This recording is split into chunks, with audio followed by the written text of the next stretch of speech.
Yeah, and I feel like part of that is just the setting of Bloodborne, which, you know, the 1880s and Victorian England and the turn of the century era, they're not common, or they're not as common settings for horror games as like futuristic settings, you know, sci-fi horror, like Aliens, that kind of thing. There are exceptions. Amnesia: A Machine for Pigs comes to mind as maybe another horror game in that time period in England, but that was a very, very different kind of game than Bloodborne. That's a survival horror, whereas Bloodborne is more of an action horror game. And I think it's the aesthetic of Bloodborne that people felt really resonated with them, and it was visually and thematically a departure from the dark fantasy / high fantasy settings of the mainline Souls games. And I think to a lot of people that was a breath of fresh air. I mean, to me it was in the beginning. Yeah, I think so. I mean, I think it is a cool setting. Over time, I think I've become more okay with some of my or what I thought were some of Bloodborne's shortcomings initially. It's not, there's nothing really about that game that I detest or anything like that, for sure. It's just I think at first it was just a departure from, you know, and it wasn't intended to be a Souls game, but just due to like the high speed kind of action and like the rally system and all that stuff, and it felt very different, and I don't know, it just wasn't very appealing to me at first. But as time went on, I appreciate it more for what it is, and I like it a lot. But especially considering that I feel like Dark 3 kind of has some of those crazy aspects of Bloodborne without really ever building the systems around it to accommodate how fast-paced the combat and like structure of Bloodborne was. But exactly, yeah. One thing that I often hear, and with which I fully agree, is that Dark Souls 3 has Bloodborne enemies with Souls-style player character movement. And oh yeah, I've noticed that sure. in Elden Ring as well in the network test, that the kick, for example, is no longer a forward plus R1 input. It's a weapon art now, and the weapon art kick in Elden Ring is much slower, like way slower than any of the kicks in the previous Souls games, and yet enemies in Elden Ring are a lot faster. So if you try and kick them, or my experience in the network test was trying to use the kick on an enemy, the enemy would just auto-counter me with a faster attack than the kick, and I never got to use the kick because it was worthless. So you see that a lot in Dark Souls 3 and in the network test of Elden Ring anyway. So that's what I mean, is they're just mixing and matching these systems from previous games and making these decisions in a vacuum with no feedback and not even any direct personal experience playing their own games. Yeah. Unfortunately, I can't speak towards Elden Ring because when I told you the other night that I have not touched it or followed anything about it, I mean that. Like, I have kept my expectations and the hype level at negative because to the point like where I mean, most people who go crazy over something can tend to be a little bit exhausting, I guess. But I pretty much just ignored.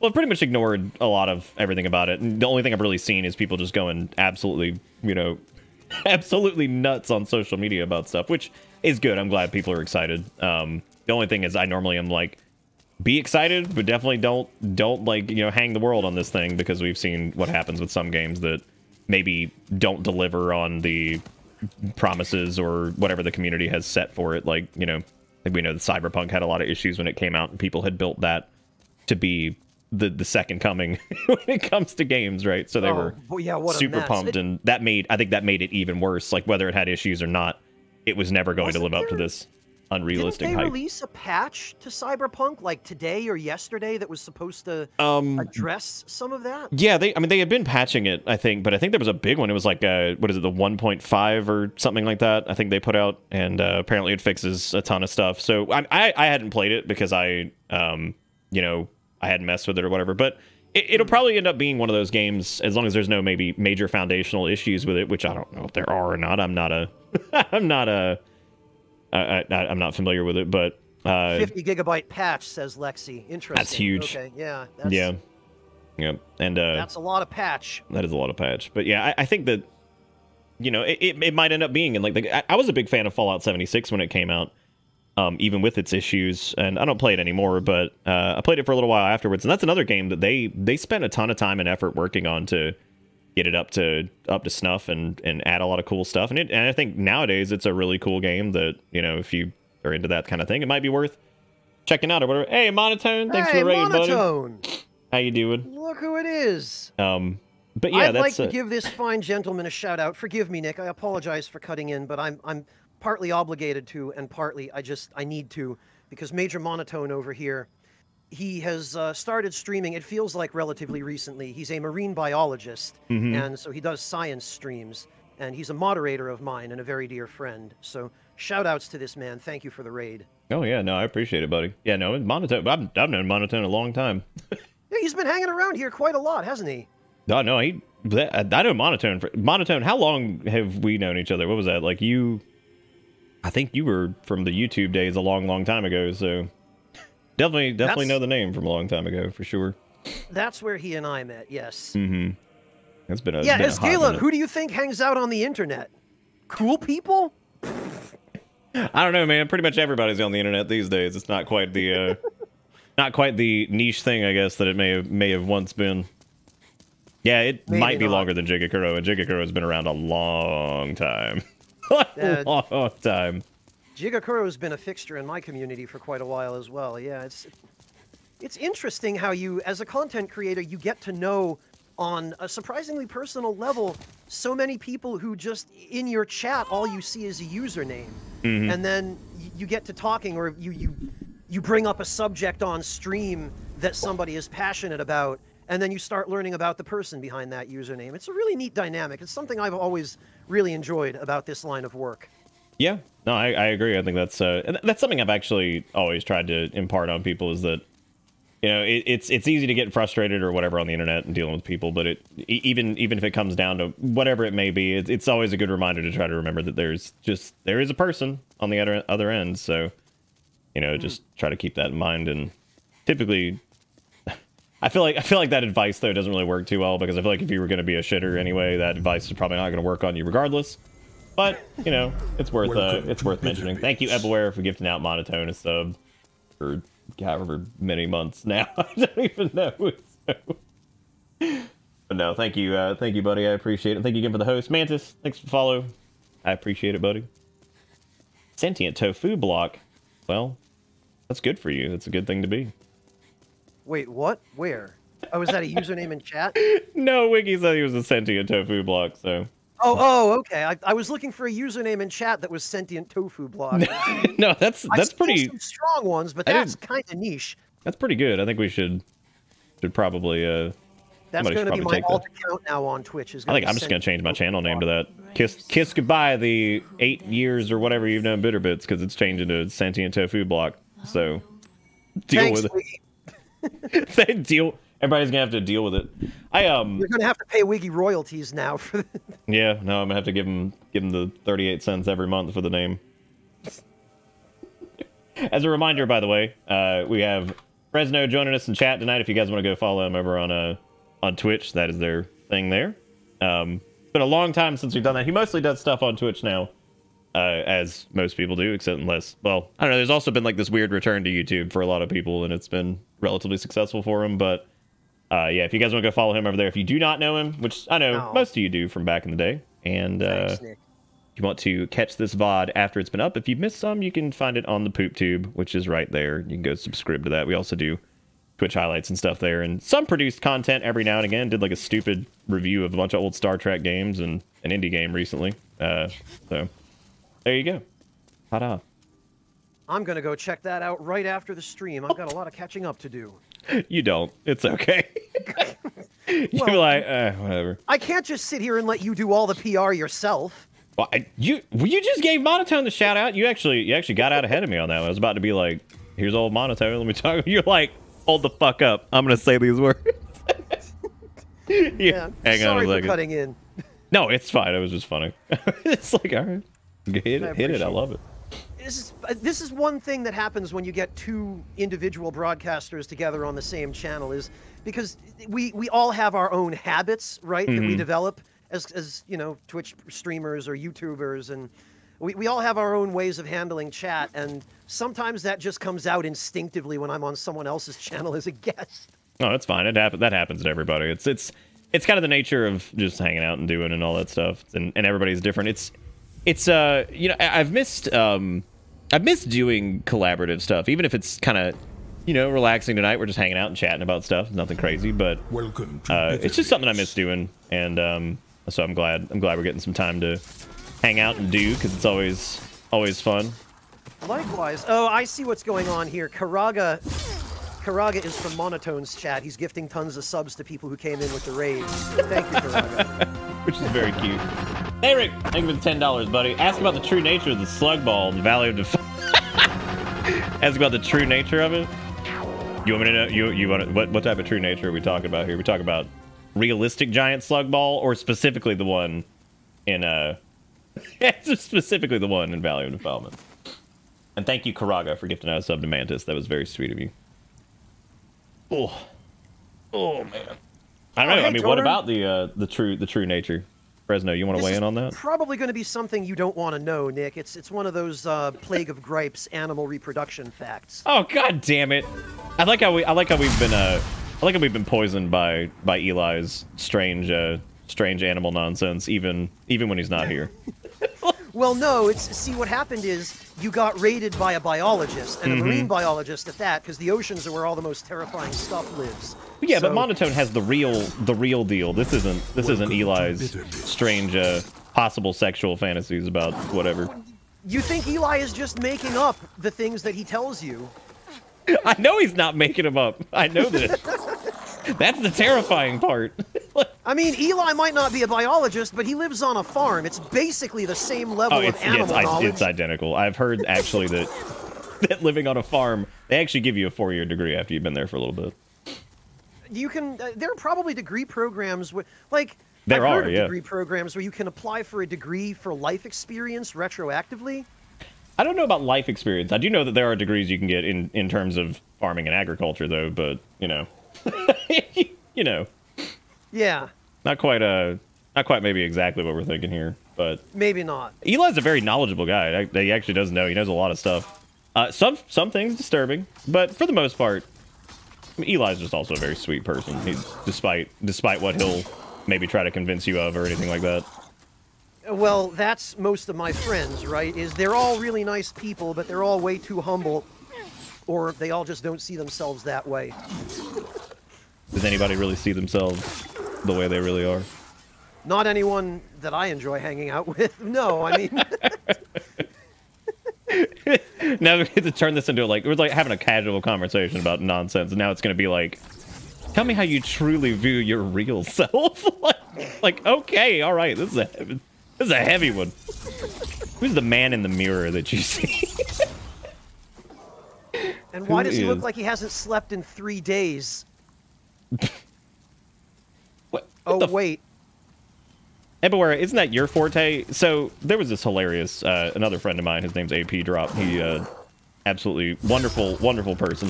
He's currently streaming a lot of Lost Ark, as are most people. So we have some crossover in our community, and I'll never forget it was around the time Back for Blood came out, and I've never seen a chat member get outed as fast as Ebawara did. And Ebawara has been here forever. We've given him no amount of unending shit for just everything, all the weirdness. And AP's sitting here with me, and Ebawara pops in, and he's like, Ebawara was in my Discord the other day posting licking feet. And I'm like, oh my god. And what he was referring to was an emote combo. But it's just the raw, quiet nature of that, and then coming in and be like, yeah, that's what he was doing the other day. I was like, oh my god, get outed immediately. I was like, there was no hope for this man. You just put him on blast instantly. Absolutely zero chill. And it was absolutely... There's the clip of it if anybody wants to go watch it. It is absolutely wonderful, and I've never laughed that hard at somebody getting outed immediately like that in my life. I tell you what, there is some overlap between our communities as well, and Ebawara is part of that overlap, and I know Ebawara at least well enough to know that he probably counted on that happening. He probably did. Well, here's the thing. Ebawara is he's a wild man, but he's an extremely kind person. which tends to kind of be the gist of most of it. And again, like any crossover we talk about, most people are pretty crazy, but they're that's wonderful. That's what we hope. Yeah, that's the kind of crossover you want between communities, are nice people. Yeah, the clip is better than my description. You can't, which thanks by the way, Adjudicator, I appreciate that. But no, you can't quite describe exactly what happens, because it's just a magical moment. So definitely go. What's up, Torin? It's been a hot minute, dude. Yeah, no, it's a trip for sure. It is. For sure. I'll tell you what else is a trip, trying to do the skip in this version of Demon Souls in this zone. I did it for like 5 minutes, because I actually thought that it was I actually thought they may have fixed it, but it looks like they didn't. Well, it's in a different spot now. I don't even think I did it live. Maybe we did do it. We might have done it on the second run through, because I think I might have tried it the first go around, but then I kind of just gave up on that. But Ebawera says, "Listen, I put everything I'm about out on the table. There are zero secrets with me." Ebawera, I have a great deal of respect for that, because to essentially do the figurative equivalent of walking around with your pants down everywhere you go takes more courage than I have. And I admire you for that, unironically. Walking around pants. Oh my god. No, what did Steak just say here? Eb's that kind of good bitch that'll suck on your toes, but also suck on your heart. All right. all right. Great. I hate everything. Oh no, not this asshole. I gotta get past him and get my delicious wacky stick. Of course. I didn't even register that you came to the Shrine of Storms first. Now I guess I know why. Yeah, I need to get the... I must receive the stick. The stick of more damage than stupid rapier that I had on. Stick received. Mm-hmm. Stick engaged. It was amazing. Go ahead. Now you first. Now you. Damn it, Nick! Is he stuck? Yep, he's stuck. I like that struggle you could see of him trying to squinch up the side. They're just like, slowly sliding down instead. Yep. Yeah, he just falls off. I always love it when the janky Souls pathing also applies to he's probably gonna hit me actually, because his damage window is enormous. Yeah, you might have enough vertical reach. Yeah. If you stay far enough back, you'll be okay. I've always had this penchant, and I'm trying to think of some good examples for it. It's kind of hard to think of on the spot, but I've always loved when a game is programmed or otherwise whatever to not let the game get away with its own bullshit. And normally that can include things like friendly fire, or bad pathing, or like shitty terrain or collision or whatever it is. It's always really vindicating when you're when you're running through and the same bullshit that you have to put up with as a player somehow then applies to whatever it is that you're fighting or whatever, and it's just absolutely hilarious. So I adore that in games. Honestly, I'm a big proponent of games where whatever dumb mistake can happen to a player can also happen to an enemy. And that's one of the things that I really appreciate about the Souls games, and it was more true in the earlier ones than in the later ones. And they unfortunately seem to be moving away from it, if the Elden Ring network test is any indication, in Elden Ring. But in the earlier games anyway, there were some really strong enemies that you could fight with your bare hands by just backstabbing them off a cliff. Yeah, for sure. And I adore that, because it gives you a viable strategy that you can use, even if you don't have really powerful weapons, or if you're lagging behind in terms of character progression. And it just makes the game more fun, because it lets you learn ways of handling situations above and beyond just the boring, generic, cookie-cutter, this is what the devs want you to do. Yeah. It lets you get creative and feel like you're solving problems, rather than just knowing what you already knew before you even picked up the game. Mm-hmm. Yeah, I agree. Yeah, I've never... it always reminds me. So a friend of mine from a long time ago, and I don't know where he's at now or what he's doing, but he said that we were probably like 13. But so this was a while ago. Oh, it was 48 years to be specific. Back in Nam, okay. Back in Nam. He said something that really cracked me up, and I can't remember if we were playing. It was either like Warcraft 3 or something together, and he mentioned how one of the enemies that you fought, used the same skill set that you would, but he referred to it as the game cheats because it never runs out of mana. And yes. it cracks me up because I still remember him saying that, because it's absolutely it's a really like rudimentary way of putting it. The game cheats, but I mean realistically, it does. It's got the same loadout and everything you do, but it doesn't have to play by the same rules, right? Like it doesn't have to worry about a consumable resource, or maybe it has, let's say the enemy has a gun that you can normally get that has really exclusive ammo, right? Like a Magnum or something like that, like you would find in like a Resident Evil, right? And and then it has infinite ammo for that weapon. And they're just chaining it on you forever, and you're like, oh, cool, that's bullshit, right? Like it just feels, it just feels like god awful, because then you're like, great, I love how this thing is using something that has effectively a limited resource for good reason, and now it's over here just spamming on me forever, and I can't do anything about it, right? It's infuriating. It's a lazy design choice by the developers to just say, okay, well, here's a strategy that's barely viable, if at all, when the player uses it, but we're going to give this same strategy to an enemy and make it so viable it's broken and not allow the player to do it too. And yeah, that's really disappointing. Absolutely. And the Souls games do that too. Any enemy in the Souls games that's capable of using magic will have infinite uses of that magic. It will not run out. And in Bloodborne, it was the most flagrant. And what I learned about Bloodborne and the way it's handled there is in Bloodborne, enemy NPCs that use player-type character models, the items that they have that they can use are essentially a special alternate version of the player-obtainable version of that item. So like blood vials. The enemies don't use player-obtainable blood vials.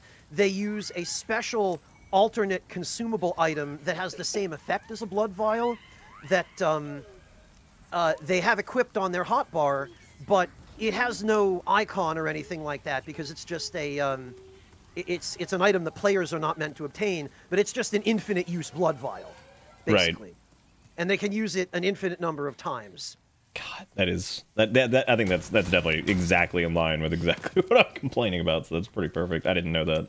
Yeah, that's how enemies in Bloodborne work when they use items. That is really funny, actually. I remember they also have infinite bullets, and it's just wonderful. Well, technically, players have infinite bullets, right? You can you get your blood bullets. It's the exact until you're out same. of HP, and then you run out of blood vials to heal. No, you're just not willing to admit it. Yes, the problem is me, Nick. I'm the one who's out of touch. The problem's you. I remember this. There was a very distinct memory because it was right after Dark Souls 2 came out. And you'll have to correct me if I'm misremembering this, but I remember we were talking, and it might have been on because it was the early days of streaming, I guess, as far as this channel goes. And I remember we were talking about the naming convention of the localization of the crows, and how you had Sparkly and Snuggly, right? Like you had a very clear naming convention for them that they were, I guess, attempting to go with, because obviously there was some type of succession there. And then I remember you told me the names of the crows in Dark Souls 2, and I went on this fiery rant from hell about how stupid the names were, because they had a thing going, and then they were like, what if we just didn't? Let's just shift. Let's just not do something like that anymore. But well, their names weren't Pickle Pea and Pump-A-Run. That was what, Dark Souls 3, I think. Pickle Pea was Dark Souls 3, yeah. Dark Souls 2, they were named Dinah and Tilo. I'm trying not to go on the rant. I'm just not gonna do it. Well, I think you've got a clip of that rant somewhere, so people can go watch it. I think it was probably long enough ago that there probably isn't a rant about it. I've talked about it since, but that was back then was when I was just this is the dumbest shit ever. They're sitting over here, you got Sparkly, you got Snuggly. They could have named it fucking anything. I'm not even a creative person. They probably could have come up with something else that was, descriptor, throw a Y on it, make it cute sounding, whatever. You could have just done that, but they just didn't. They just decided they were just going to throw some actual names on the... What are you doing? But But I guess maybe based off of the whole conversation we had about Miyazaki effectively experiencing his development in a vacuum, that they may not have known that that was something that people even liked in the first place. So well, they absolutely didn't, and the light that we've shed on that now gives us some perspective on how little awareness they had. But also, Miyazaki was working on Bloodborne at the same time Dark Souls 2 was in development, so he was on paper supervising Dark Souls 2, but in actual practice, Dark Souls 2 was under the direct charge of first Tomohiro Shibuya and then Yui Tanimura during the second half of its development. And right. Do you mind if I link that video, Nick, in chat? No, the one that, you can link. What did you? You can link whatever you want. We've known each other for like 400 years. You can. Well, yeah, but I mean, I want to make sure I have permission before I go promoting another channel here on yours. You know, it is 2022. The other shit exists. I don't care. Look, just making sure I've done my due diligence. I do appreciate it though. That is not. But no, you can link whatever, man. I don't care. It's fine. You know. So, for anybody who is one, because we've talked about this a lot, we've talked about, oh yeah, Dark Souls 2 was a special case, and it had some unusual extraneous circumstances occur during its development. For anybody who's wondering what those circumstances were, I'm going to refer you all to a video that I helped with. This was done by a friend of mine, who some of you might know. He goes by the username of one Matthew McMuscles, and he made a really fantastic video on exactly what happened to Dark Souls 2 during its development and why it turned out the way it did. And I provided him with some additional research and support in the references in this video, and it turned out really good. I think he did a fantastic job with it, and it will teach you everything you need to know about what exactly the troubles were with Dark Souls 2 while it was in the works. Well, the weird part about all that is it seems like there's been a bit of a buzz, and I've noticed it on, again, just kind of floating around on some different social media stuff between like Twitter and Reddit and whatever, you know, just here and there. I do believe the opinion of Dark Souls 2 has definitely improved over time. It definitely seems like there are people who try to go back and maybe look at the positives of it, which is good. I'm actually fine with that because there are cool things that it does. You know, and for some people it's their favorite and things like that, which I don't agree with personally, but you know, that's my opinion. So sure. I mean, I will raise my hand and be the first to say I think power stancing was a fantastic system.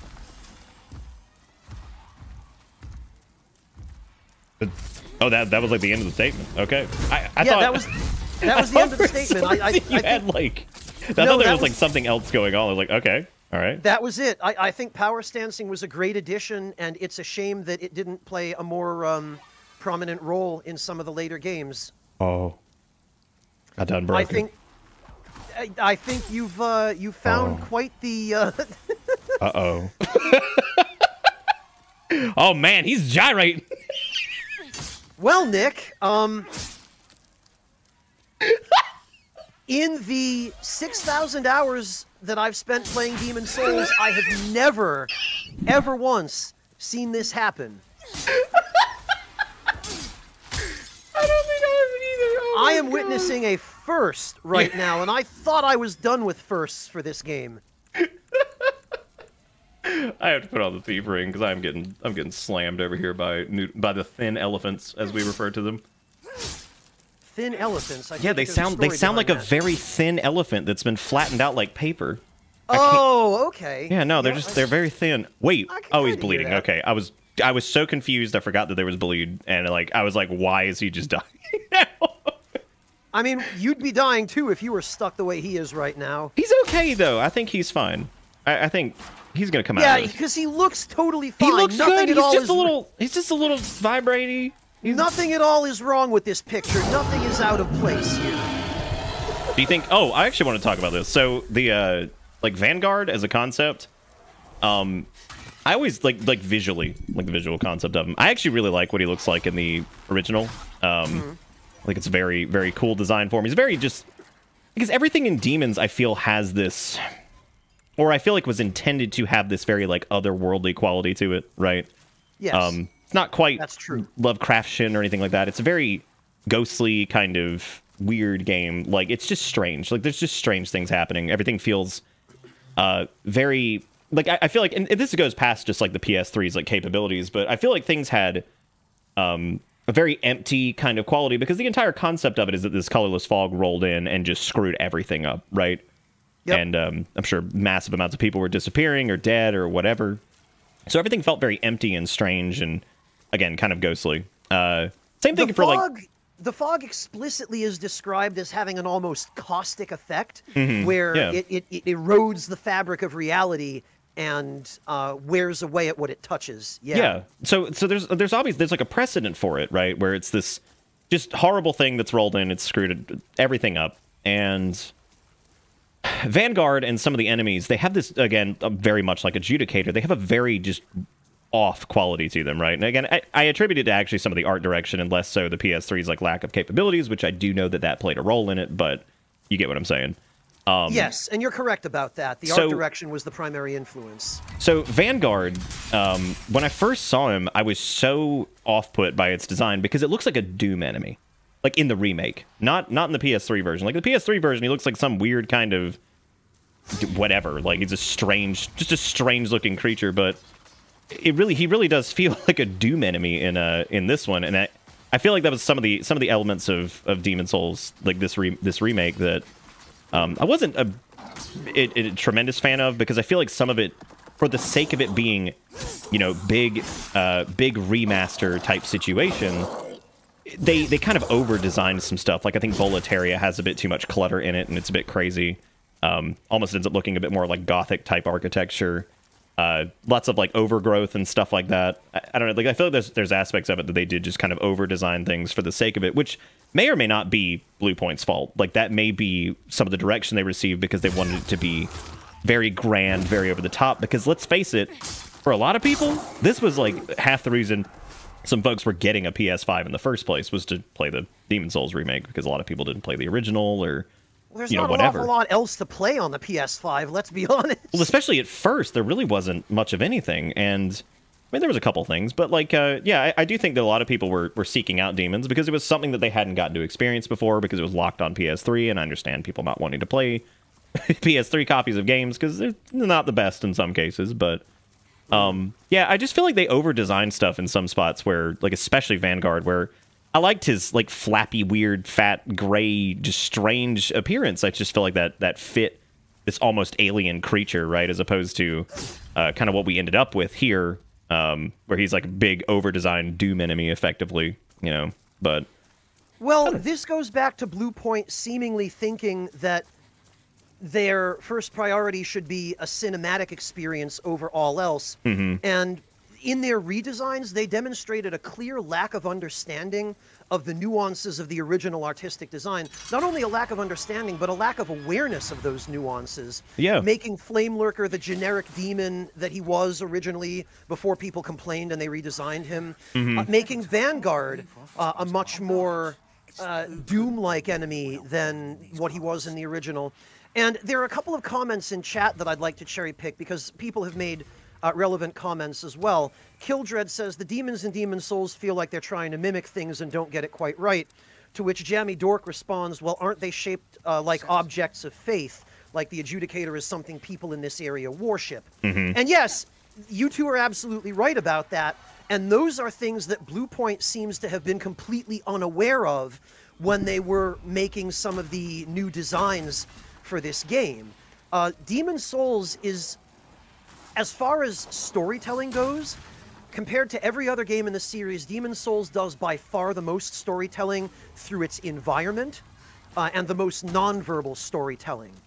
And not only the environment, but the enemies as well. And somebody also made a comment about, Shadowcase says that the fat officials look terrible in the remake. They traded in creepiness for filth. Yeah. And this goes back to a point that Miyazaki has made famously. He gets quoted for this all the time. It's the quote from, I think, the Dark Souls 1 Design Works interview, where he talks about how the design for the zombie dragon was brought to him by a junior art designer. And they just brought him a filthy zombie dragon covered in maggots that was a one-note design, right? The only thing it had was filth. And he sent it back, and he said, no, I want this to convey the sense of sadness of a creature that was once great and glorious and has now fallen and is decrepit and rotting, but that still retains a faint echo of its former glory, right? And that is a whole hell of a lot more nuanced than lol, big rotting maggot-infested zombie dragon. Well, there was also the interview that they had at one point talking about the level of like just kind of grotesque representation in general. And I don't know the exact quote, but to paraphrase, it was effectively along the lines of that they didn't want to make anything that was like too overtly grotesque, right? And I feel like it's probably directly related to that conversation about the dragon. But you know, it's then you look at like some of the future designs of enemies and stuff, and I don't know if that was just from the team getting larger or whatever it might be. Good night, Faulkner. Take it easy, buddy. You know, I don't know if that was from the team getting larger or whatever, but there's some very clear designs in some of the enemies that are just, this is just gross. Like, you know, they're not particularly like interesting. They're kind of just disgusting looking or whatever, and that was like the sell, I guess. But yeah, Bloodborne aside, because that's its own game, you know, as far as like the direction of it and everything like that. And I don't want to, you know, pigeonhole it into the, I'm sorry, pigeon-sole it into its own pigeon. Your term. But yeah, put it in its own kind of category or whatever. But yeah, well, it is strange that it did get kind of a little bit more grotesque and whatever as time went on, it seems. Even in Bloodborne, though, there is a relevant point, and this comes from, I believe it was in the interview that we did with Miyazaki for the official strategy guide, which was, he told us during that interview that even with Bloodborne, he was conscious of, he wanted to make sure that he wasn't over-relying on just grotesqueness for the enemy designs. He wanted them to, like, with Abriatus is a good example. Abriatus gives you there's a very distinct sense of sadness when you walk into that boss room and she's just sitting there ignoring you with her head down on the ground being miserable because she was summoned as the result of an experiment by the healing church, and then when they'd gotten what they needed out of her, they just left her there and threw her away. And so she's trapped in an alien dimension to her, far from home. She can't go back. She's just rotting away in that cave. Yeah. And she, you know, leads a miserable existence. What you're doing by fighting her is really a mercy killing. And he emphasized that he wanted to continue to preserve a sense of more than just grotesqueness in the enemy designs and in the lore, and even a point as simple as they mentioned to us in one of the interviews I can't remember if it was Miyazaki directly who mentioned it or if it was one of the other dev staff we interviewed for that book. But they made the point that when they were designing the blood in Bloodborne, like, because, you know, when you do a visceral attack on an enemy in Bloodborne, blood goes everywhere. It's not a small amount of ludicrous, blood. Yeah. And they very deliberately went out of their way not to make the color of the blood completely realistic, because they wanted to emphasize that, yeah, there's a lot of blood going on here, but they didn't want it to be, they didn't want the grotesqueness of tons of blood loss to be front and center. Yeah. They wanted the focus to be more heavily on the enemy designs and the atmosphere, rather than on the, like, I don't know if you've ever played Vandal Hearts, but Vandal Hearts is a tactical RPG in a similar vein to Final Fantasy Tactics. It came out around the same time for the PS1. And in Vandal Hearts, when you kill an enemy, there is just a comical, like, comedic geyser of blood. Or if you kill a golem, there's a geyser of pebbles. Right. It's just silly, but they were trying to avoid, I think, that kind of situation. Yeah, I can understand that, too. And yeah, I feel like also when it comes to gore and things like that, yeah, if it's like over the top to a point, I feel like it makes it a little less. It breaks it's almost your immersion. It's almost like it's kind of like how Doom does it, right? Like I would never consider Doom like, you know, this like horrendous game that people, because it's so over the top and just ridiculous that it kind of protects itself in a way, because you're sat there looking at that thinking, this is so absurd that it's not going to hit that realm of like maybe like a relatable level of violence of like watching somebody get their arm chopped off or whatever and like blood like leaking out. It's ridiculous. Like, it's so over the top that it can be comical, and I feel like that kind of does it some favors too. It does, because it can rely almost on a type of humor in that way. And I mean, anyone who's ever played Doom, and I did back in the day, I played the original PC version of Doom. I mean, a lot of the jokes in it went over my head because I was 7 years old and I had no idea what any of it was. But yeah, like Doom gets to rely on that humor a little bit as a way of helping to mitigate some of the grotesqueness, because you know, Doom Guy always has just enough of an attitude. And let's not forget the fact that there's that fan canon pairing of Doom Guy and Isabella from Animal Crossing. Yeah. Or whatever her name is. And the fact that that works so well with those two characters shows you that Doom Guy might not reveal an awful lot about his personality through dialogue, but he's got enough going on that, yeah, he works.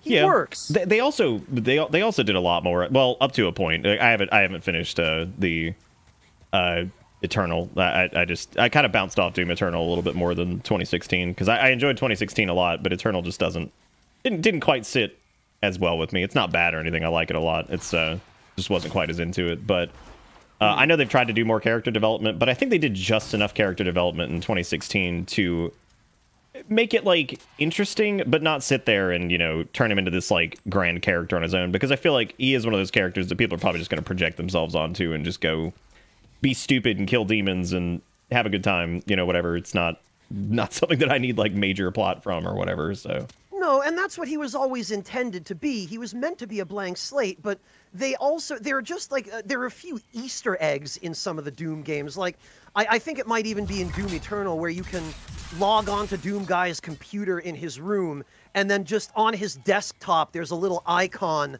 with I forget even what the Easter egg is, but there are just little tiny scraps of lore that are thrown in that aren't really meant to be taken totally seriously, but that just give you tiny little peeks. And in a way, it's almost similar to the way that the lore is delivered in the earlier Souls games, back before the lore in the Souls games became just a bunch of retcon fan servicey mess. Back when the lore had a cohesive, consistent structure, such as in Demon Souls and Dark Souls 1, they'd just feed you these little tidbits of it, and it'd make you so curious and you just want to hear more. And it's kind of like that's how they've handled it in Doom, is they don't shove a backstory for Doom Guy down your throat.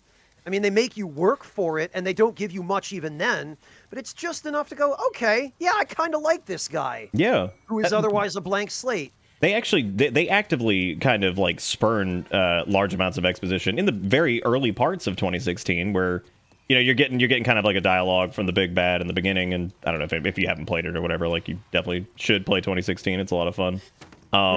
But, you know, he's going on like an exposition rant on a monitor, and Doom Guy just grabs the monitor and just like throws it away or whatever. Like, you know, I mean, it's just because it's not what that game was ever supposed to be. So it's kind of a maybe also mocking modern shooters that are very like story focused, not like in a horrendous way, but clearly showing like, yeah, we're not gonna go crazy on the we're not gonna go crazy on the exposition here. We're just gonna kind of do what we do and then move on. Yeah, and I mean, tons of exposition aren't necessary, and for some kinds of games, they hurt. Yeah, they can, for sure. Like, I always come back to Demon Souls as my prime candidate for an example, just because Demon Souls is my probably #1 favorite game ever, but it's a good example of it, and it's handy, it's convenient, and I'm the most familiar with it out of any of the examples that I can give. But this is proof, this game, that you can tell a story without 5 hours of exposition during the opening cutscene, and without, like, remember, Nick, when I think I joined you for Persona 4 when you streamed Persona 4, and it took literally almost 2.5 hours just to get through the opening cutscenes because they dragged on so long. Oh yeah, that was when we did the YouTube thing for it, right? I think so, yeah. That was also, every time I always think back to that, and also Karaga and Redux, thank you guys for popping in. Have a good night. I feel like, I know part of that was our fault, but yeah, the beginning to that game is, I mean, it's enormous. I mean, it is like absolutely crazy. No, we didn't do P4 here. I probably will not do Persona games on stream just because of how long they are, but... yeah, no, I think it was back on YouTube. I believe this was about that. a good while ago on Fresno's YouTube. But if somebody wants to go ahead and link that, because there is some great stuff there. Yeah, I think, God, what was that? Like 2017, maybe? 2016? It was a while ago. It might have been 2016, because I think, wasn't it, did you join me as a guest for the first episode, I think is what we did? Yeah, because I think it was like the first and maybe second episode, because, and then I think you continued on after that, because it wasn't that I wasn't enjoying it, it was just like, I didn't want to detract too much from the overall experience, because I know people are into some of your like long form stuff, so.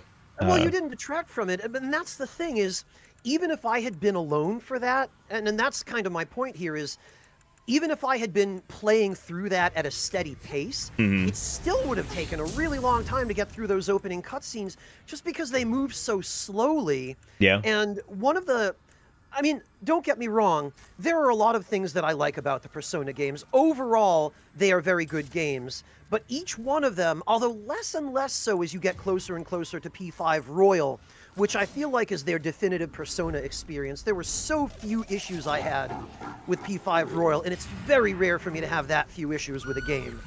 But one of the things that the Persona games, and the SMT games are maybe not quite as bad about it, because they're just not as exposition heavy to begin with as the Persona games are, because the SMT games don't tend to have that dating and school and life simulation aspect the way the Persona games do. Yeah. But the Persona games are, they're so story focused, but they take a long time to get to the point.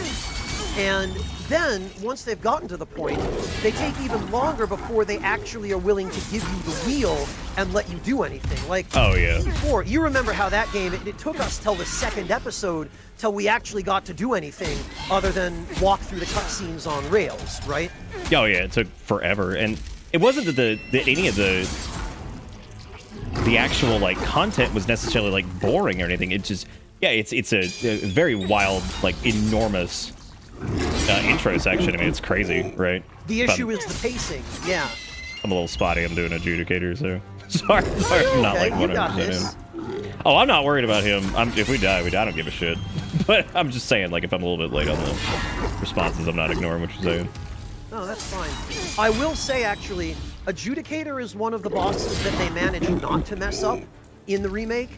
Although most of the reason they didn't mess him up is because it's basically just his original design.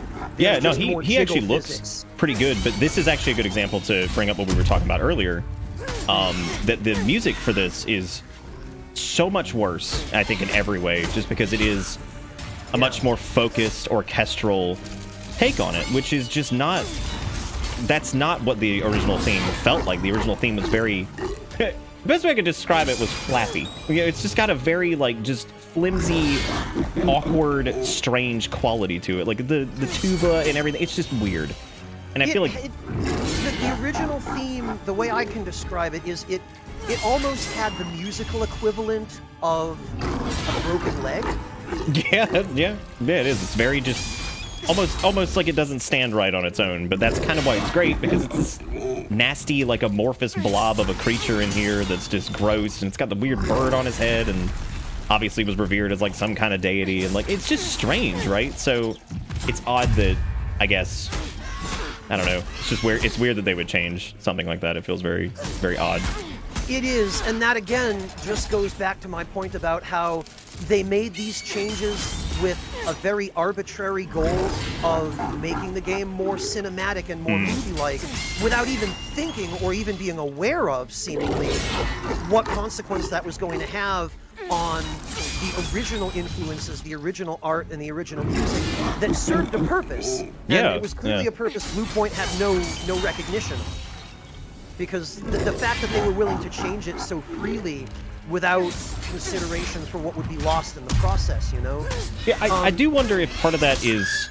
I think they do a very good job with remakes. Like, I know they did fantastic with Shadow of the Colossus. You know, I think they do a very good job with it. They do, but Shadows of the Colossus wasn't a dark game, right? It didn't have any of that. And that's the thing is, Demon Souls is a type of atmosphere Bluepoint is not experienced with, and that they, I don't think, have a very strong grasp on. The fact that, yes, it's a fantasy setting, but it's not just a high fantasy cinematic setting, right?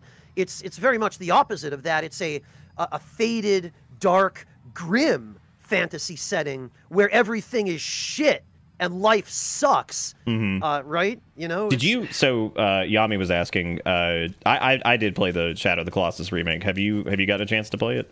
Not the remake, no. Yeah, it was pretty well done. But yeah, I mean there is less, I think, going on with Shadow of the Colossus. But again, I do wonder. Corrosive Fox, it's not dark in the same way as Demon Souls. There are some dark themes to it, yes. There are some dark plot elements. But the visual elements, the artistic design, is not dark in the same way that Demon Souls is. Sorry, Nick. No, that's fine. That's a good point though, because I feel like it is a very dark, sad kind of game. But Demons has a lot of like weird, intricate, you know, intentionally designed things that they wanted to probably showcase or whatever it was. And I feel like the reason I say it's maybe not their fault is, I feel like there probably could have been a bit more creative direction input from, you know, original creators, but like you said, Miyazaki doesn't want to do anything with his, you know, prior creations for X, Y, or Z reasons. So, given all of that, you know, that makes sense, I guess, that he wouldn't have like some type of, oh hey, by the way, this was originally done this way because, you know, blank or whatever it might be. There's another reason for that too, which is that FromSoft had zero input on this. They literally just handed it off to Bluepoint and said, we'll give you our signature, you have permission, you're on your own, don't let us down, good luck. And they, at most, they gave Bluepoint an original build of the game and some possibly documents that came with it, and that's all the support they would have given Bluepoint, if that. And at that point, it was up to Bluepoint to then do what they did, and they didn't really have any support or direction from FromSoft beyond that. Yeah. Which, yeah, and that's what I'm saying. I feel like part of it, like, I think Bluepoint does a good job. I don't think I've had any issues with what they did. It's more of, I feel like had they had a bit more of that creative input from some of the original creators, we probably wouldn't have seen Boletaria, and, like, we probably wouldn't have seen the Adjudicator's, you know, music change. We may not have seen Boletaria become as overly saturated as it is, because there's a lot. If you run through Boletaria in the original, and again, some of this can be attributed to PS3 and being early hardware. Hey, Palestra. You could attribute it a lot to that, but I do feel like there was a very intent way that they designed Boletaria as a stage itself. Whereas here, it's like they went back through and they roughed it up more. They added like more overgrowth and all this other stuff. And there is supposed to be like infighting and crazy things happening in Boletaria, but I feel like it just feels a lot more destroyed in this as opposed to the original, where it just is a lot more messed up than it originally, you know, was intended to be. Because I almost attribute it to Boletaria felt very, what's the movie I'm thinking of? Movie with the absolutely horrendously sad end that wasn't in the book. Was it The Mist? I can't remember what it was.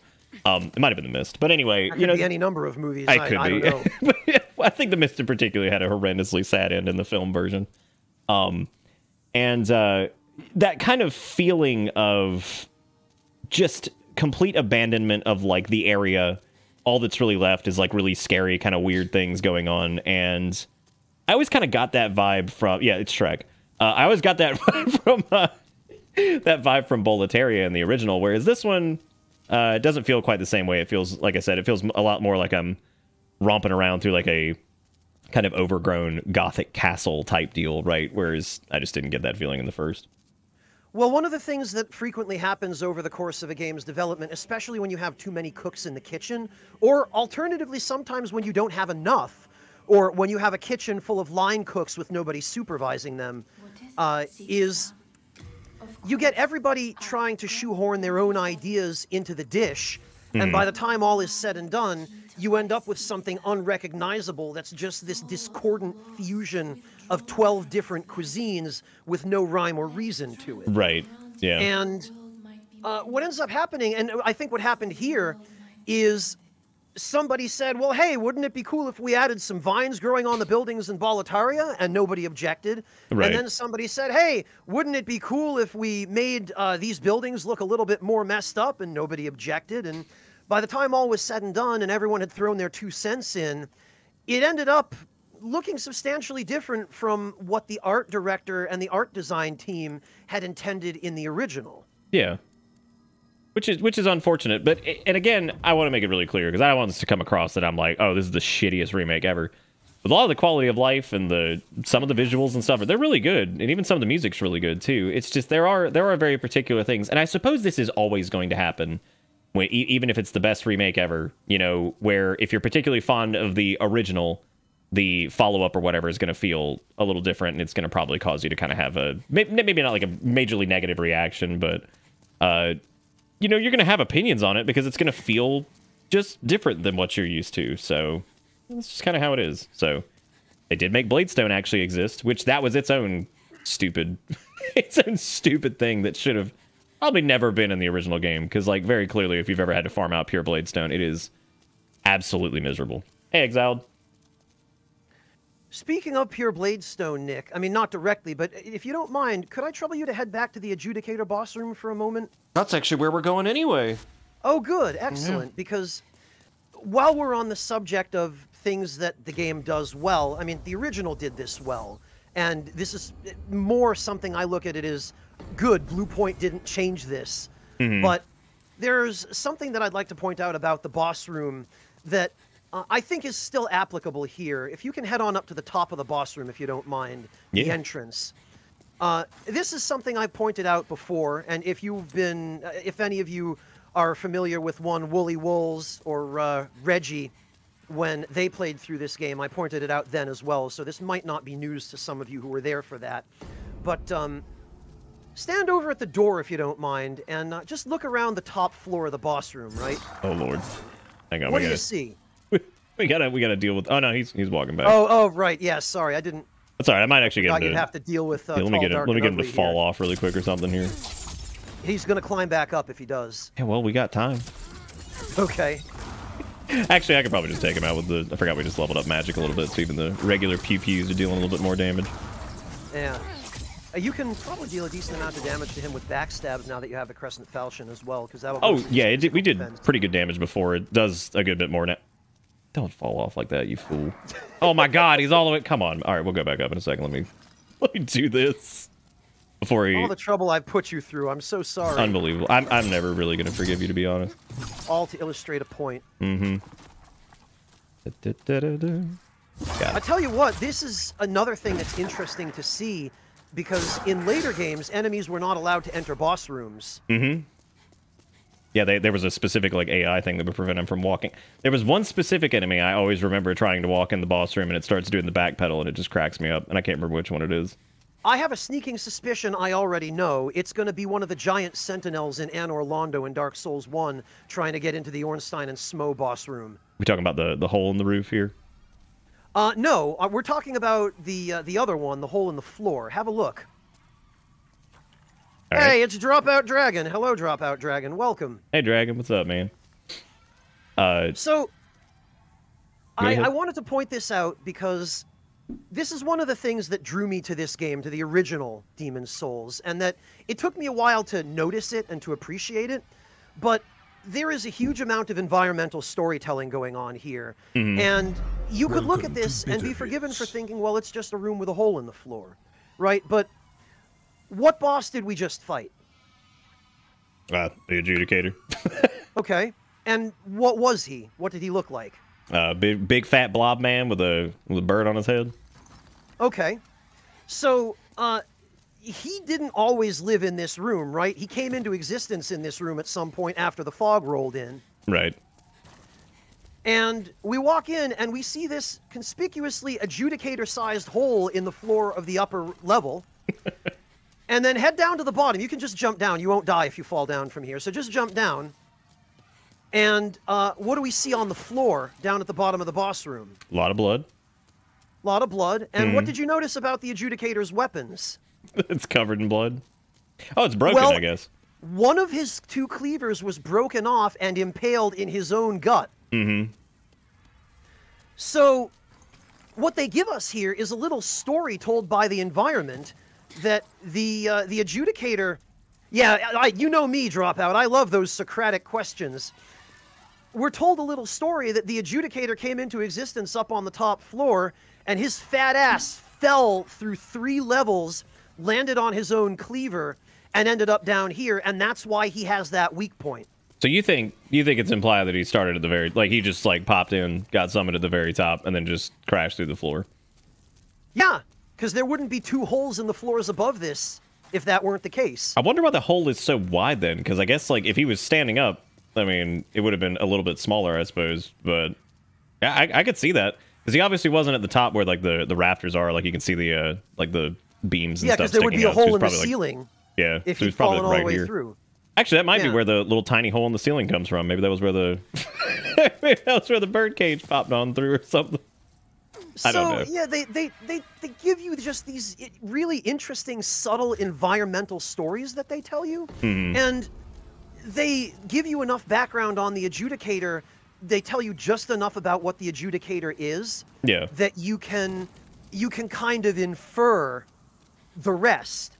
So, you know, they do the opposite of shoving it down your throat, which I appreciate, because I don't have the patience to sit through 3 hours of exposition, and it's cooler when you get to piece that stuff together yourself, find out what happened. Like, the Adjudicator is just this this incarnation of a pagan god that the people who used to use this shrine worship, and now they're dead, and the demons have taken the form of this ancient god, and that's all that's left of these people. Yeah, no, that is something I didn't know that, so that is really neat. I don't know. That is pretty cool. Because I do wonder how the floor ended up like super wide like that. But I guess maybe if he he is a bit tumbly, you know. He does fall over a lot. That's actually a good point too. If you attack the cleaver, he does fall forward on his face. So maybe he's not the most not the most graceful out the gate or whatever. That's pretty good. He's longer when he falls down. And then there's also, if you look at the room structurally, there was nothing supporting the stone floor from underneath. So if you've ever seen the aftermath of a floor collapse, usually it's the center of the room is what's gone. Even if it's a rectangular room, there's a rectangular hole in the center, and then whatever is left around the edges is all that remains. Yeah. No, that was that's pretty cool. I never noticed that. It was funny. Also, don't ask me how I know about what floor collapses looks like. It's a long story. Do you think? Well, you were probably like born during a floor collapse, right? So, like, you came out while the floor was collapsing, and it's just like you obviously you didn't have complete cognitive ability at that point, but you remember falling through the floor. Now, see, I'm a big proponent of subtle storytelling. So what I've done is there are little hints about my backstory and what happened with collapsing floors sprinkled throughout my answers to your questions during the stream, and people have to go through and watch the VOD and find them and piece them together and put together my backstory. Okay, just put it all together. Speaking of putting it all together, I'm actually gonna go use the restroom really quick. I don't know if you need to get up and get some water and stuff or whatever.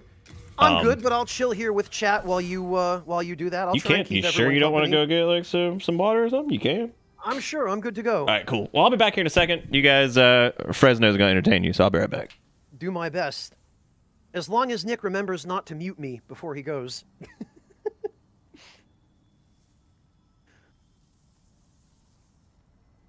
Oh no, Yackers, not YouTube viewers. It doesn't work the same way on Twitch as it does on YouTube.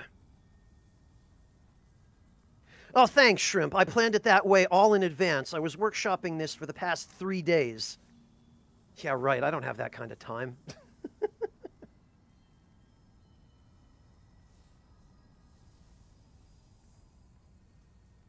Well, Yami, the silly thing is you're actually not far off, except it has more to do with the place where I currently live and the state that it was in when I moved in, and the fact that I got a good deal on rent by essentially agreeing to help the landlord with repairs and maintenance.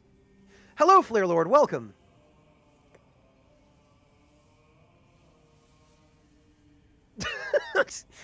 Kildred, I admire that you went the whole journey with that. That is an impressive progression.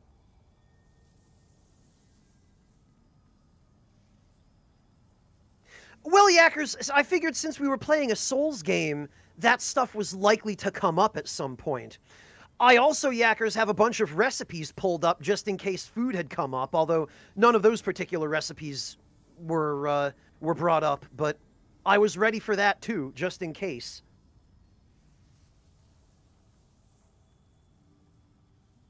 Would I consider the Adjudicator an ODST the way he drives? I mean, you could argue that, Nox.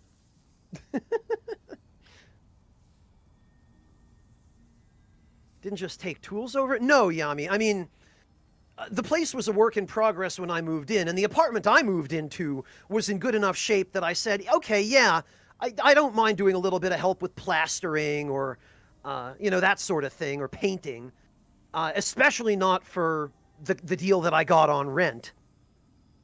I was willing to do that, and it was the sort of thing that I don't have to do constantly, you know? Once the work was done, it was done. But the building that I live in now is, or it was formerly, a two-family house, and the other apartment is still empty because it's still very much a work in progress. And there was some work on the floor that needed to be done there. And that is part of how I know what a collapsed floor looks like. Well, Asgala, I don't actually drink. The only reason I was at the beer garden at that point is because I was with some colleagues of mine who had wanted to go out for a meal. And in Germany, a beer garden isn't just a place you go to get drunk. They do serve food there. It's really my least favorite type of restaurant setting, honestly, because what it is, the typical beer garden is an outdoor area, and occasionally they have indoor tables as well, but primarily they're all about outdoor seating. And they're all about, uh-oh, look, there's a cat. What an adorable cat. They're all about outdoor seating. They're usually like long tables in an outdoor garden type area where there are plants and sometimes flowers and that kind of thing. And it's communal dining, so you'll sit at the tables next to, you know, 20 or 30 strangers you've never met. Oh, Kildred, God. Did you come from Monotone's chat, Kildred, with those puns? So you'll sit at these communal tables with 20 or 30 other people, all of whom are drinking beer, and probably most of whom are smoking cigarettes. And I hate that. I don't like being around where alcohol is being consumed. I don't like being around where tobacco is being smoked, or, you know, where there's any sort of air pollution, or at least air pollution in that kind of immediate localized way. And I don't like being around where there's lots of noise. I like a nice quiet table in a civilized, relaxed restaurant setting. So I let myself get suckered into going with my colleagues to this place, and what I got for it, my reward, was a drunk girl bumping me with a cigarette and burning my shirt.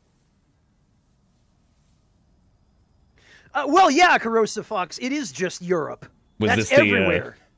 Were we talking about the where your shirt immolated? I thought people built their own story and lore around that. No, we were going over some peripheral lore to that. But what I'm more interested in, Nick, what is the lore on that little furry creature you have in your arms right now? This is Kale. Actually, yeah, I didn't get to tell you about Kale a lot. We got him about 8 months ago. He kind of just walked up, and he was very yelly. He just wanted to meow a bunch, and he's a very sweet cat. He just showed up, and we kind of took him in, got him his vaccines and everything.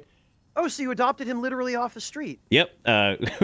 We baited him back. We didn't have to do much to get him because he walked up to us. But the second time, we saw him, and we had a little bag of like shredded cheese.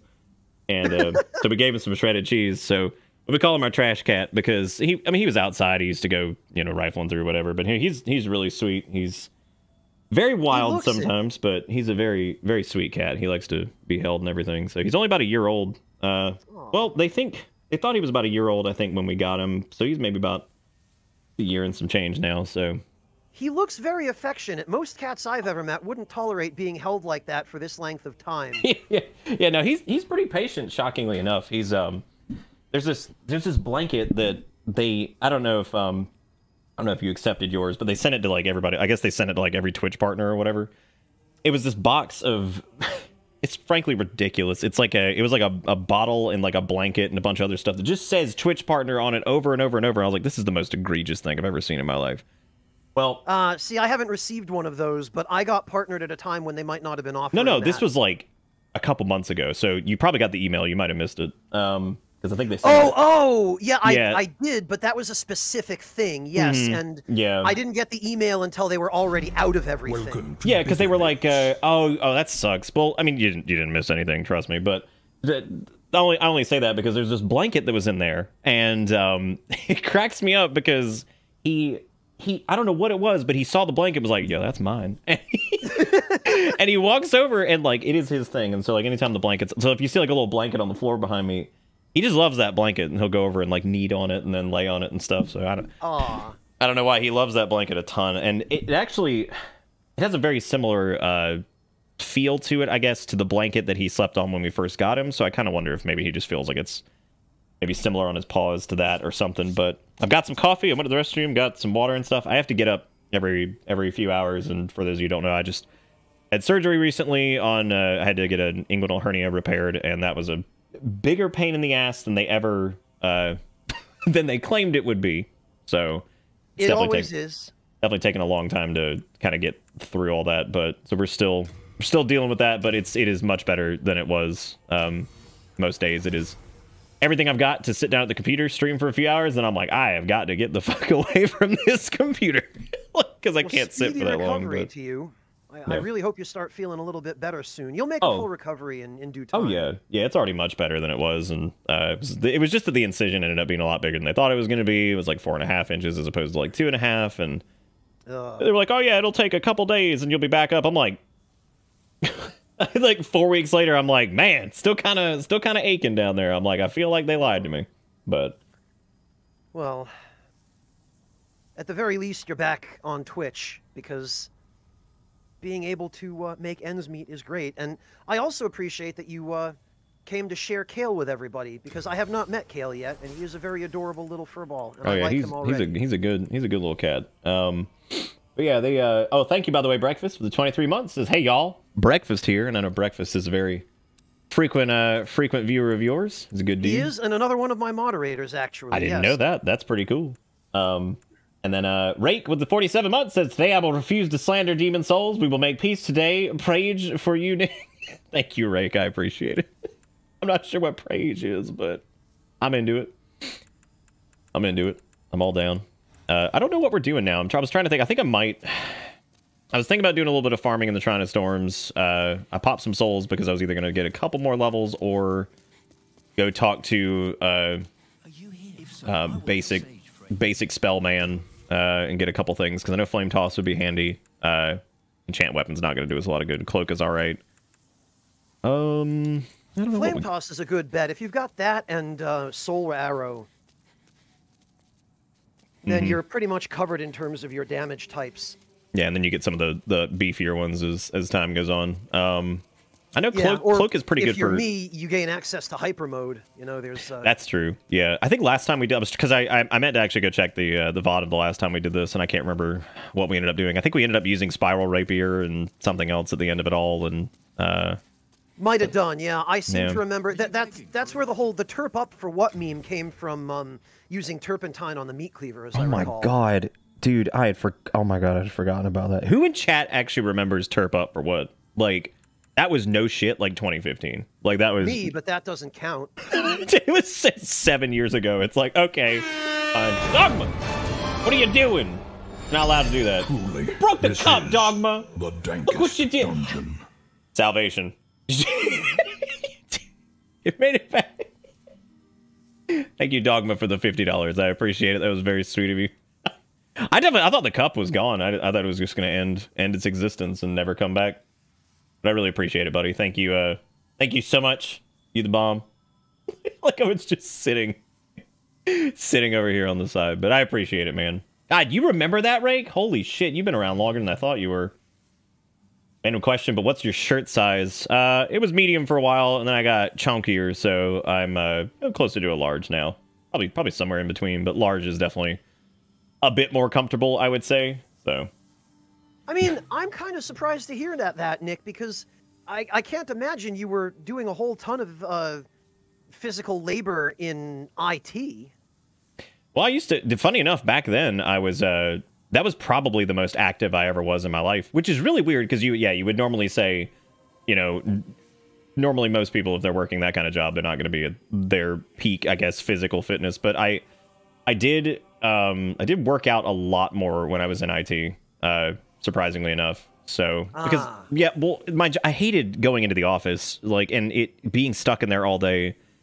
I relished in the moments where I would have to go change backup tapes at a different location or something like that, or on all my lunch breaks were basically me eating and then going down to the gym and working out and taking a shower there at the office because I just wow. Oh yeah, no, that was because we had an hour lunch break, and so what I'd do is I'd go down there, I'd work out for 45 minutes, come back up, or take a shower, come back up, eat a little snack, and just get back to work because I just it was driving me nuts. So I was doing a lot of weightlifting and running and stuff like that at the time. But no, I think I haven't actually gained very much weight. I just because I was probably about 185 for a long time. I'm a little closer to 200 now, and I don't know. I guess I ended up beefing up the top half or whatever, getting chunk.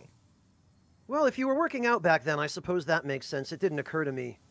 But I definitely appreciate not wanting to be stuck in the office all day, because, yeah, that's a miserable place to be. Yeah, it's pretty miserable. It's just, I don't know. I actually, and I talked about this recently, and you might be able to relate to this, having worked from home now for so long. I feel like part of me misses, and I even said this about some of my retail jobs and things like that. I kind of miss, to a degree, working in public. Not all the time, because there's definitely detractors to it. There's plenty of detractors, but I feel like it's just been, I don't know, there were times that I do kind of miss either working in a sort of a team environment, physically, and maybe actually going to the office, if for anything, a change of pace. But I don't know how you feel about that, because that's definitely how I feel, where I do miss it to a degree, but I still would prefer what I do now, obviously. But I didn't know if maybe you had some opinions on that, because we talked about that the other night. Well, my opinions on that are much less equivocal. This goes back to stories I've told again, so I'll try not to rehash them any more than necessary. But when I was young, my parents were obsessed with being outdoors. It was all they wanted to do. Every family vacation, except for maybe one or two where we stopped at places that were pretty neat while we were driving someplace. Every family vacation that we went on when I was a kid was we would drive and drive and drive, and we would get somewhere, and then the place that we were going would be the middle of freaking nowhere. It would be northern Canada, or somewhere out in the middle of the woods, or it would be a canoe camping trip, because that was all my parents wanted to do. And every one of our family vacations were like that, and they forced it upon me so much, and I grew to hate it more and more, and eventually resented it to such a degree that as soon as I turned, I think, 12, and my mother arbitrarily decided that, yes, this is the age at which suddenly he's an adult, he's just hit that magic number, and now I can leave him home alone and he won't burn the house down. After that, I started refusing to go on vacations with my parents. And anytime there would be any prospect of doing anything outdoorsy, I would immediately just nope the hell out of that. And it's had a lasting effect on me. I am now perfectly content to live the rest of my life indoors, other than to get some fresh air now and again, and maybe go for a walk down a city street. And I could agree. Like I said, I agree with you, pretty much through and through. I like what I do now. I've actually kind of wondered if some of it comes from, and I'm sure this is the case with everybody, it just comes from maybe a bit of nostalgia towards the whole thing, because we do have a tendency to remember, when I look at my days working retail or whatever it was, most of the time those days were there's plenty of negatives, right? It's not all positives for sure, and there's plenty of negatives that come with it, but unfortunately you tend to not remember those as much. So you know, I'm sure there's plenty of shit that I would think about that I wouldn't want to deal with again, but you tend to remember the good stuff if you can, so... well, that's just what worries me, is the fact that I have so few good memories of family vacations. I would have thought that those would have stood out more because there are fewer of them, and you'd think they'd be easier to remember. But all I remember is being 3 days into the woods in Luceny with nothing but a bag of dry pasta and some wheels of cheese and whatever fish we could catch to eat. I like at your camping trips, you're just like you're like an Elder Scrolls character. My parents were, yeah. I do remember you telling me like specifically your mom was like big into you know, like camping and outdoorsy stuff and all that. My dad too. They both, because they grew up both in settings where they had the opposite. They weren't able to do any of that stuff. For one reason or another. They both come from some fairly sordid backgrounds. Right. Which I don't know what that says about me, but neither of them had anywhere near them that they could go when they were young to be in the woods. You know, they hadn't seen forests or mountains for years at a time in their younger days. So that's what they were deprived of. That's all they wanted to do. And that, therefore, was all they wanted to force on me because it was all they knew. God. And they forced it on me to the point that I grew to despise and resent it. And don't get me wrong, I appreciate the beauty of nature, but I appreciate it from a safe distance behind an insect screen with climate control. Yeah, I mean, and again, it's totally understandable, and I am definitely not like a go out and like I'm very content to be Mr. Homebody for the most part and just taking care of the house and whatever. Like, yeah, it's something I do enjoy doing, but yeah, I don't know. I guess part of me sometimes misses like the and I think Gadget was saying something similar to that effect of like sometimes it's nice to go into the office, you know, for anything, like just even if it's just a change of pace, right? And I think most people can probably relate to that, especially after, you know, maybe working from home for so long, being like, yeah, a little change of pace here and there could feel nice, you know, periodically or whatever. Well, everybody has a different appetite for change and for variety, and I mean, I guess it's all relative. Some people have different appetites for change of different kinds. For me, if I had to eat the same sandwich every day for a year, I would probably bludgeon myself to death with a chair. But what kind I of chair? have a friend. I mean, whatever chair was handy, probably a stool, because I mean that's about all I've got. But just a stool. Yeah, just a stool. Why not? It's easier to manage. It's a little. You got some heavy like tea kettles and stuff. I'm pretty sure you could take yourself out with that a lot easier. I suppose there's that option as well, but on the opposite side of that coin, I have a friend whom some of you know as Angriest Pat, one Patrick Boivin, who was went on record as saying that he ate the same sandwich for multiple years at lunch in high school and was perfectly happy. So yeah, I it couldn't takes do all that. kinds. Yeah, neither could I. I could not do that. I couldn't either, but everybody has a different appetite for change and for variety. And I like variety when it comes to my food, but I like stability when it comes to my living situation. And I like not having to build a shelter out of sticks and leaves and mud as a place to sleep on any given night. Right. Yeah. Fair enough. I think I need to go get the. Am I forgetting a way to quickly return to the Archstone here, other than like the standard means or whatever? I feel like there was like some weird specific thing with the PS5 you could do, where like you could like load like chapters or something like that, and just maybe not. Oh, that's done from the PS menu. You have to press the PS button. I don't know if that's good for like soul farming, because I think that throws you to. It doesn't matter. It's just it's a quick run back as long as you can actually take this dude out with flame toss quickly and not get killed by one of his minions here. The annoying part of this is that it's easy to.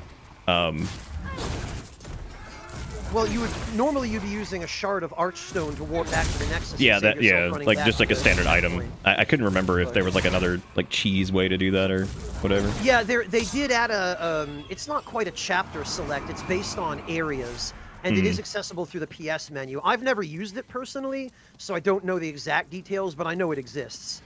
Yeah, I don't know if it works for this. Thankfully, if you can take them out from up top, it's not because this was like one of the this is one of the more convenient things, I suppose, about this is how fast the reloads on this are, because basically when you would do a reload in the PlayStation 3 like version, night and day. Oh my god, I genuinely hated most soul farming routes in Demon Souls were terrible, just because it took forever to do anything. Now, I do know that a lot of people, much like with Breath of the Wild, prefer the emulated version over the original console version, and I can understand that because, you know, you get access to some pretty nifty stuff. God, what is up with the targeting here? This is so weird.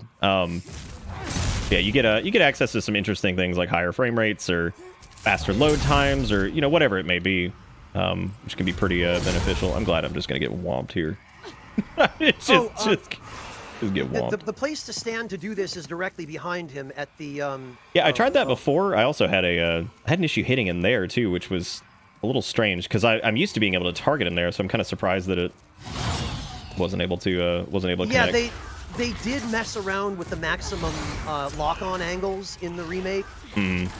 And again, it was a stupid, unnecessary change that they just made because. Yeah, whatever. But yeah, There are a lot of those changes in the remake that I don't know. I noticed them glaringly because I'm so intimately familiar with the original. But yeah, maybe to someone else they're not as obtrusive. Oh.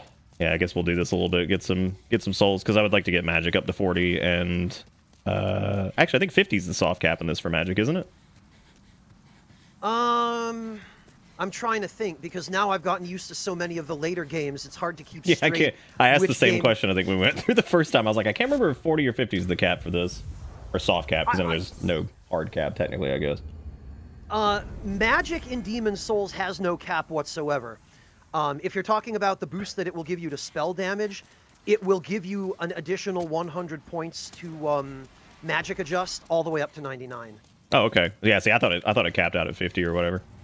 Or at least started to reduce itself after 40 or 50, which I guess it doesn't. In the later games, they added that, but in Demon Souls, there is no cap of any kind on magic. You can just keep on leveling it up, and it will grow in a completely linear fashion. Oh, from behind, like if you rotate around like up against the wall at the far end of these walkways. God, you have to be super careful here. I forgot he one-shots you with that if you don't have good health. Yeah. Yeah, this guy's dangerous. Oh, yeah. No, we had the same thing happen last time where I was like, oh, God. It was like I forgot how hard he hits if you mess that up. Yeah, Kildred, Demon Souls is much shorter than the others, but I think that part of that has to do with just the world design and the layout. Because in Demon Souls, each area is divided into a discrete zone, or to 4 discrete zones, rather. Or 3 discrete zones in every area except for the Volaparian Palace. But in Demon Souls, because of the way that the world is designed and the way that it's subdivided, you're always much more acutely aware of the progress that you make. And, you know, once you clear a zone, you can check it off the list. Whereas in the later games that had contiguous worlds, you don't really feel your progression quite as much. Because you know you've been through an area, but it's not so much like, okay, that's 1-1 off the list, that's 1-2 off the list. Yeah. It's a little bit less clear cut, you know? Which is interesting because, like, because we talked about this a long time ago about the because I used to joke that it's like a Mario level select system they've got going on in Demons, as opposed to, you know, Dark Souls, which is a lot more Metroidvania in its approach, just kind of having everything laid out. But I think it works well for Demon Souls. I didn't used to like it as much as I do now, but because I think what it afforded them was something similar that kind of happened. I feel like it kind of happened with like Dark 2 as well, where Dark 2 has some actually really interesting areas. They have some really stupid names, but like some.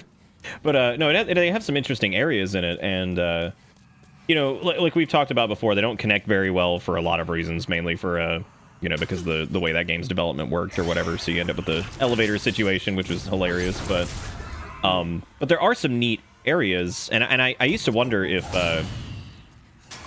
it would have benefited from just like a level select system, because since they give you bonfire warping so early in that game, it almost feels like that's already kind of like there. Dustin, thank you for $25, you man. Thank you so much, buddy. Y'all give Dustin some love in chat. Thank you, man. But yeah, I feel like I almost wonder if like Dark 2 would have just done fine with like a level selection type system like Demon Souls did, because again, so many of those locales don't really fit well together that they could have easily just said, okay, this is one area that you would access, this is another area you'd access, because you're already warping to them anyway, right? So you may have areas in between here and there, but for the most part, I almost wonder if it would have even hurt, you know, if at the end of it all, based on the way that game's development was that, you know, it's just like, yeah, just select where you're going, right? Like, well, that definitely would have solved the problem of the just bizarre interconnections between areas. Earth and Peak is the most famous one. Another one of my quote-unquote favorites is... Oh, Dustin, thank you. You don't... I'll have to check that. That's very sweet. You went out of your way to go to my channel and find the donation link there? Thank you, seriously. No, I didn't expect anything out of this other than Nick's company. That's really all I was in it for. And your company, chat. You guys, but yeah, the... one of my other favorites is Hade's Tower of Flame, where you go under the ocean in Hade. You go down a staircase that takes you underwater, and then the other end of that path is you come out at sea level in No Man's Wharf, right? Right. So just all of that dumb stuff absolutely would have been solved by a world design system more like Demon's Souls. The problem was, well, there were two problems. First of all, the community would have absolutely crucified FromSoft if they'd gone back to that after having a contiguous world in Dark Souls 1. Well, we got crucified anyway. Well, they got crucified for a different set of reasons. Yeah. Because Dark Souls 1's original director was making a game that was not a Souls game, and so they fired him halfway through development and replaced him with someone who then had half a dev cycle to turn that into a Souls game. Silence when... Yeah. So that's I do not wish to be horny anymore. In a nutshell, but... Or Dark Souls 2, rather, I'm sorry. I just want to be happy. The other issue, even if they'd had time to implement the Demon Souls world layout in Dark Souls 2, well, the other issue would be that they didn't have time because of development. The community wouldn't have been on board with it, and the dev time they had was not sufficient. Yeah, no, that makes sense. I'm sorry, I was laughing because we have a particular notification that's a quote from a very stupid meme, and oh, what? And it went off right as you started talking, and the fantastic. I'll have to watch the clip of that later. I'm sure someone will clip it. The timing on that could not have been better. Oh, it was wonderful. But no, I mean, you're right though. They got crucified for different reasons, and you know I understand the pain of Dark Souls 2, and like I feel like I disliked it a lot more back in the day, and I mean for obvious reasons. I think, you know, you look at a game that's you after playing Demons and Dark so much, and then you go to that, and there's just it's such a radical departure that you're like, man, what's this is just off. And initially, I feel like there were a lot of feelings regarding it that I think people couldn't quite pin down, and I think it took a long time for people to actually pin down exactly what it was that was, you know, very strange, odd, or just kind of different about it. It took me years to pin down my own feelings about it in any articulate way. Yeah. Yeah. I remember Dark 2. There was, if I remember correctly, because you know we all were doing playthroughs and stuff. Because this was Dark 2 was around the time I think I started streaming, and I think you started streaming maybe about 6 months after that, if I remember correctly. Yeah, somewhere around there. Sounds about right. So that was around the time where we were still doing predominantly YouTube, and you know, I remember the playthrough of it. Like, I was pretty optimistic, and those videos are privated just because I feel like the playthrough wasn't very great, but it'd be interesting, I think, to go back and listen to my initial impressions. And I remember yours even after working on the guide, and I remember you getting some blowback because you felt very strongly about some of the negative aspects of it, and I remember people weren't very happy about what you were saying about it or whatever. Yes, but yeah. The dude I feel really bad for is Matthew Matosis. Who is that? I don't even know who that is. Matthew Matosis was the first reviewer who released a scathing review on Dark Souls 2. And yeah, what was going on at that time was everyone was so excited for a new Souls game that they were all wearing rose-tinted glasses. And I mean, I was too, just as much as anybody else was. Right. I was working on the official guide for Dark Souls 2, and even having that level of insight into the game, I didn't see the forest for the trees because I was not playing it the way a regular end user would play it. And when I finally sat down to play it that way after release, I finally started to see the bigger picture and went, oh God, no. But Matthew Matosis had, he'd gotten an early copy of the game, I guess, and he'd done a review on it, and he had time to sit down and really nail out his thoughts. And he pointed out pretty much all of the major criticisms that people have generally agreed on about Dark Souls 2 in the years since. But at the time, because everybody was wearing the rose-tinted glasses and no one wanted to hear anything negative about the game. And that's really interesting because I didn't know about that. I would be really curious to go back and see that. Was it a video review you said, or was it text? Yeah, I'll link it for you in chat. It's still up. Let me see here. I think it's his most viewed video ever now. God, that is interesting. I didn't know about that. That's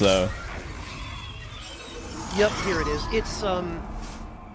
It's sitting at about 1.8 million views, and I think probably fully 2/3 of those views came within the first week that it was up. And he's very honest. He doesn't sugarcoat it, and he's not being unnecessarily negative. He's very candid and gives his honest criticisms. And people absolutely just ripped into him because, well, for no other reason really than that he didn't shower the game with unequivocal praise. Yeah, that's interesting. I never heard about that, but I do remember it being like a relatively. It was really weird too because I remember, you know, as far as like, because like you said, you had a very different kind of initial take on it because you were working on the guide, and you know, you said before when you're doing that, you don't really get very much enjoyment out of it because you're kind of repeating, you know, possibly broken sections over and over, trying to write down, you know, the accepted strategy for something and trying to like kind of articulate all that and everything. So like I totally get it, right? Like that it's it's a different kind of enjoyment that you get, or that I get working on a guide. I mean, it's not that, oh, this game is incomplete, it's not enjoyable to play. It's just that, wow, I get to work on a project that's official for this game before it's out, and you know, I'm focused on doing my tasks, I'm focused on writing, I'm focused on parsing enemy strategies, I'm focused on developing optimal walkthrough routes, and, you know, marking item locations on a map and that kind of thing. And you don't really have time to focus on the story or the lore or the level design, you know? It's just you're aware of different things. And when I sat down to actually evaluate the normal things that you look at when you play a game for fun, once it was out, that was when I started to really see what was going on. Yeah, which makes sense, because you're just tackling it from a different perspective. And was that the same thing? See you later, Shrimp. Take it easy, and thank you again, Deceiver, if you're still here. I appreciate it. How are you feeling? How are the meds and stuff working for you today and everything? But yeah, I feel like, I don't know, it was a very strange time too, because it feels like, you know, there was positive, like we were like kind of positive towards it, but then at the same time, you know, like it's like over time, like some of the glaring kind of weirdness of it just started to rear its ugly head. And then I remember you had some craziness to happen where, like, I think you played through something blind or whatever, and I remember people getting a little pissy about that for some reason, or whatever the hell it was. That is why I don't do polls anymore on my channel. What that was I basically put it into a poll for my YouTube viewers and asked them, okay, I finished the base game of Dark Souls 2, what do you guys want to see next? And I gave them a few choices of things that I was willing to do and that I would have been equally happy to do, whichever one ended up coming first. And by a relatively significant margin, they voted that they wanted me to do a blind playthrough of the Dark Souls 2 DLC. Yeah, right. And a blind playthrough with live commentary, specifically. And I guess a lot of people thought they wanted it, but when they got it, I guess it turned out different to what they imagined, and really the crux of that ended up being, I was not happy with those DLCs for a number of reasons, and I did not hold back my my criticisms, and I got a similar response, although not on quite the same scale, to what Matthew Matosis had gotten, because how dare you have anything critical to say about this game? You just don't know what you're talking about. Yeah. There's nothing wrong with it. How dare you criticize it? And you know, there was just apology for the game was rampant at the time, and there were a lot of people who were just unwilling to accept even the slightest criticism of it. I think. Where... Okay, go ahead. Sorry. Go ahead. No. I thought that was the. Go ahead. Damn it, Nick. You and I are going to keep doing this, aren't we? Well, it's because we're both talking about something that we are passionate about, so that tends to happen. One of you go. You're up. It's you. You're doing it. All right, fine. This is one of the situations where now I've forgotten what I was going to say anyways. So, no, just the whole attitude at the time was so rabid, and the rose-tinted glasses were glued to so many people's eyes, and inevitably the truth, of course, was somewhere in between. Yeah. There is a lot wrong with Dark Souls 2, but at the same time, considering the constraints they had to work with, they pulled off a functioning, serviceable game. Yeah, it's a fine game. It's not like some atrocious slog to get through. I mean, it's fine. Like it's fun. It's got good parts. It's got some interesting enemy designs in some areas. But the best way I heard it summarized, and I can't take credit for this, but I guess I more or less agree with it, is it's a fine game if you didn't have your hopes up for a Souls game. Yeah, I would agree with that too, yeah. Yeah, like if you were coming into the series completely cold and you'd never played a Souls game in your life and you didn't know what it was, yeah, you'd probably have a great time with Dark Souls 2 because you had no prior expectations. The problem is, the marketing campaign for Dark Souls 2 was very, very clear that they were trying to do another experience like Dark Souls 1, and they got everyone's hopes up for that, and they were somewhat deceptive in their marketing campaign about it as well, because a lot of what they showed in the early trailers ended up having to be very drastically dialed back in the final version of the game because they could not optimize it for the new engine that they had insisted on trying to use instead of just going with the old engine, which would have saved them a ton of time and development resources. Which is shocking that they didn't, right? But the interesting part is you can definitely tell because, I mean, and I've said it before, one of my favorite things about Dark 2 is its color palette. Like, not necessarily the art direction or the graphics or anything like that, but its color palette is amazing. Like, that game probably has the most diverse, like, coloring of any of the Souls games when it comes to different zones and everything. Because all of them have some type of filters that they tend to apply to zones like Blighttown and things like that to give it a bit of a, kind of a creepy quality or, like, kind of gross or whatever. But Dark 2 does a really good job of having these nice, diverse, colorful areas, which is interesting because, like, you don't really see that in the other ones, so it is definitely kind of like the outlier. I suppose Dark 3 does that to a degree, but it's a lot more desaturated, whereas I feel like Dark 2 was not afraid to use like a heavily saturated palette as opposed to I mean Demons, which was very gray but not washed out, just very gray and kind of lifeless because that's what it's supposed to feel like. And Dark is very kind of broody medieval fantasy, dark fantasy deal, and then Dark 2 is kind of in the same boat, but it's just very colorful compared to the other ones. Like, it's interesting, so I always thought that was cool.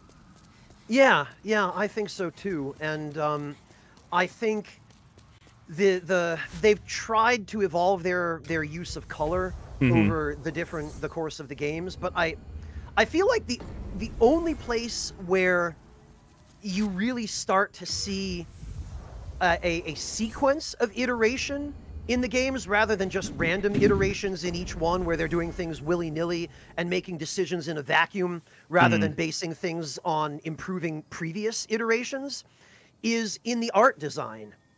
And I feel like that's probably only the art staff members who were involved in the previous games that have been brought back, is they're the only ones who are building upon the designs that they made previously, because they're the only ones who really have the freedom to do that. Yeah, I could see that. Yeah, no, that makes sense. I do wonder, so, like, I mean, and, I again, I've dodged, like, everything with Elden Ring, but it seems to have a pretty interesting color palette as well, which is nice. So I'm looking forward to hopefully having some diversification there and all that, and I suppose we'll see here soon. Fingers crossed. Yeah, hopefully after maybe like a week or two that it's been out, maybe we can all reconvene and play it together or something or whatever. So